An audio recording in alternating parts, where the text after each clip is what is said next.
High everyone, welcome to my channel. तर आज मी बनवते आहे डोसे आणि त्याच्यासोबत ग्रीन चटणी, जी की शेंगदाण्यापासून मी बनवणार आहे, जी आपण युजली इडलीसोबत आपण खातो.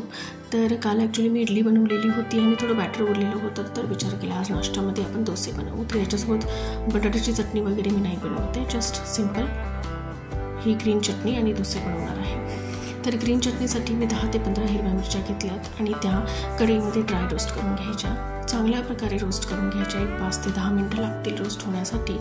आणि मी मिरची जरा जास्ती घेतली आहे कारण आम्हाला तिखट आवडतं. तर तुम्ही तिखटाचं प्रमाण तुमच्या चॉईसनुसार, तुमच्या आवडीनुसार कमी जास्ती करू शकता.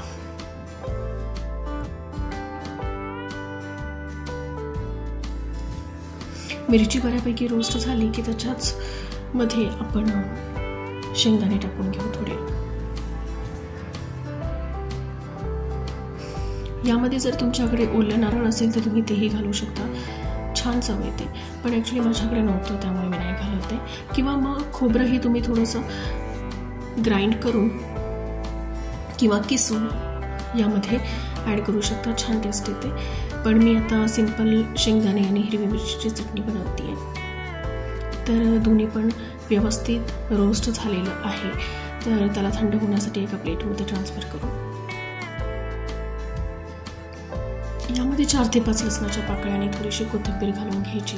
ॲक्च्युली कोथिंबीर जास्ती असली तर जास्ती छान चव येते, पण माझ्याकडे कोथिंबीर कमी होती त्याच्यामुळे मी थोडीशीच घालते.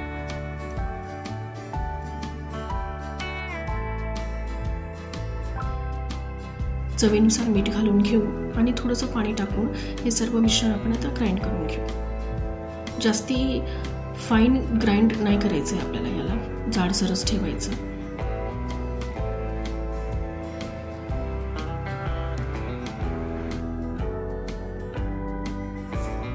एका वाटीमध्ये मी चटणी काढून घेतली आणि मिक्सरचं भांडं व्यवस्थित धुवून ते पाणी त्याच्यामध्ये ॲड करून घेतलं. याची कन्सिस्टन्सी तुम्ही तुमच्या अकॉर्डिंग पातळ किंवा घट्ट ठेवू शकता, पण जास्ती पातळ चटणी चांगली लागत नाही डोस्यासोबत, थोडीशी घट्टच पाहिजे.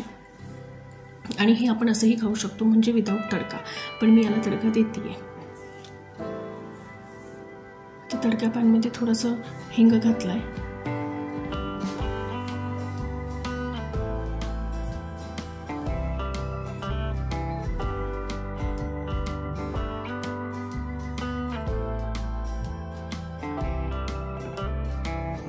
तेल चांगलं गरम झालं तर त्याच्यात मोहरी घालून घ्यायची आणि मोहरी चांगली तडकली की जिरे घालायचे. जिरे चांगले लालसर होऊ द्यायचे, म्हणजे त्याने एक चांगला फ्लेवर चटणीमध्ये येतो.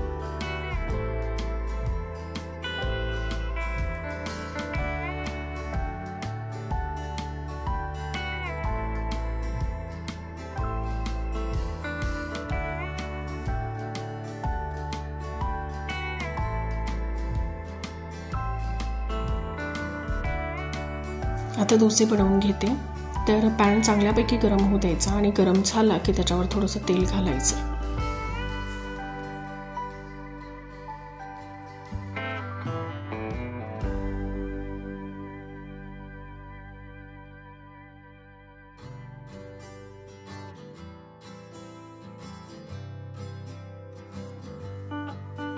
आता याच्यावर थोडंसं पाणी शिंपडून स्वच्छ कपड्याने तवा पुसून घ्यायचा, म्हणजे तवा हा डोस्यासाठी एकदम आता रेडी झालेला आहे.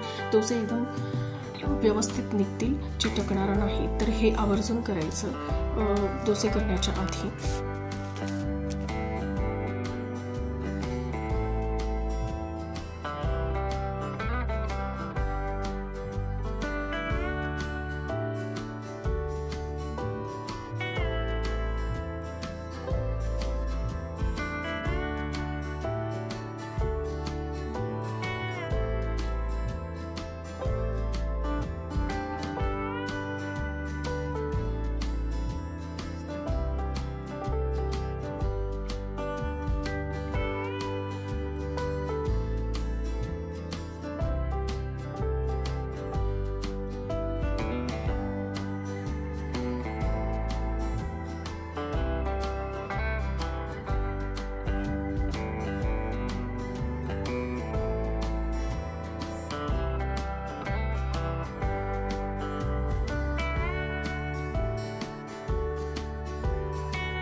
या डोस्याला थोडंसं बटर लावून घेतलं आहे, कारण मुलीला बटर लावलेला डोसा हा खूप आवडतो.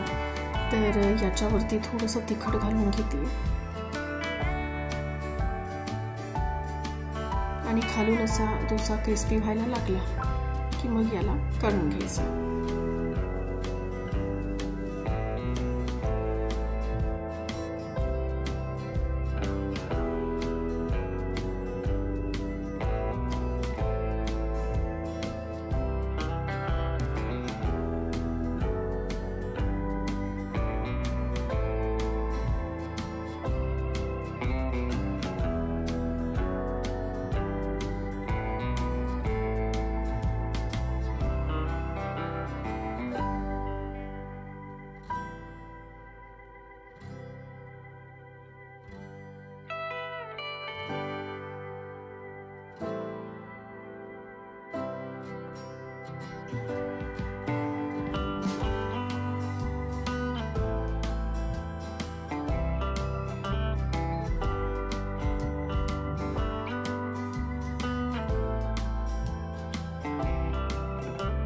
जर तुम्हाला इडली बॅटर कसं फर्मेंट करायचं आणि किती प्रमाण पाहिजे हे जर हवं असेल तर प्लीज मला कॉमेंट सेक्शनमध्ये नक्की कळवा.